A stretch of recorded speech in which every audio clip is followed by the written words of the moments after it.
কিভাবে বুঝবো যে আমাদের দোয়া আল্লাহ তাআলার কাছে কবুল হয়েছে?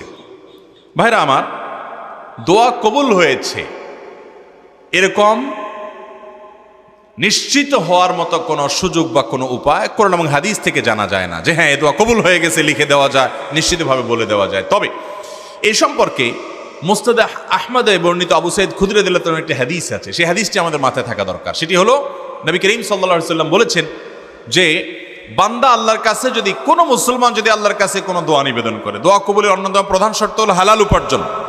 সেটি ঠিক থাকার পর যদি কেউ দোয়া করে এবং সে যদি কোনো অন্যায় কাজের জন্য দোয়া না করে এবং আত্মীয়তার বন্ধন ছিন্ন করার জন্য দোয়া না করে, অর্থাৎ খারাপ দোয়া যদি না করে, তাহলে আল্লাহ তাআলা অবশ্যই তার দোয়া কবুল করেন।